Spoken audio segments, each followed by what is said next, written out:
और एक और बड़ी खबर है मध्य प्रदेश से, जहां यह तय किया गया है कि अब मध्य प्रदेश में भगवान श्री कृष्ण को माखन चोर नहीं कहा जाएगा। मध्य प्रदेश के सीएम ने भगवान श्री कृष्ण की माखन चोरी पर एक बयान दिया। उन्होंने कहा कि माखन चोर नहीं थे श्री कृष्ण। मोहन यादव ने कहा कि माखन चोर कहने के खिलाफ मध्य प्रदेश में अभियान चलाया जाएगा। संस्कृति विभाग ये अभियान चलाया जाएगा। भगवान श्री कृष्ण को अब नहीं कहा जाएगा माखन चोर, यह कहना है मोहन यादव का।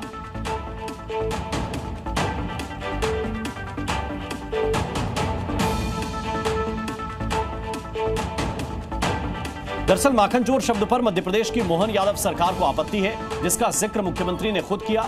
ऐसे में कथावाचकों और धर्मगुरुओं से भी यह अपील की जाएगी कि वो इस बात को आगे बढ़ाएं। साथ ही मुख्यमंत्री भी अलग अलग मंचों पर अपनी बात रखेंगे।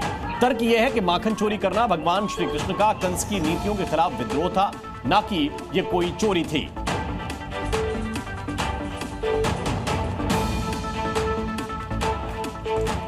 उसके घर जो माखन जाता था, भगवान कृष्ण का वो आक्रोश भी था कि ये जो कंस हमारा माखन खा करके हम पे जो अत्याचार कर रहा है, तो माता पिता से लेकर गांव तक उन्होंने वो आक्रोश बताने के लिए बाल बाल की टीम बना करके एक अपना माखन अपन खाओ या छोड़ दो, मटकी फोड़ दो, लेकिन हमारे दुश्मन को माखन नहीं पहुंचना चाहिए।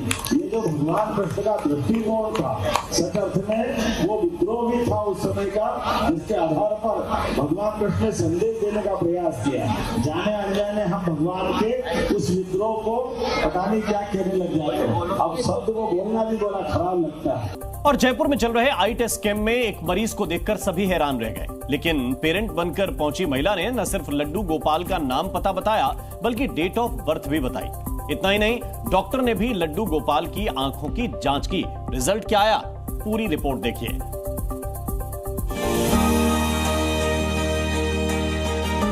नाम लड्डू गोपाल जी, जन्मतिथि जन्माष्टमी, पता जगन्नाथ मंदिर। ये रजिस्ट्रेशन फॉर्म लड्डू गोपाल जी का है, जो यहां अपनी आंखों का टेस्ट करवाने आए थे। मशीन के सामने लड्डू गोपाल की आंखों की चेकिंग हुई, जिसके बाद उनकी रिपोर्ट भी जारी की गई। दरअसल जयपुर के रहने वाली महिला लड्डू गोपाल को अपने बच्चे की तरह रखती हैं। उन्हें समय से उठाना, नहलाना, खाना खिलाना ये उनकी दिनचर्या का हिस्सा है।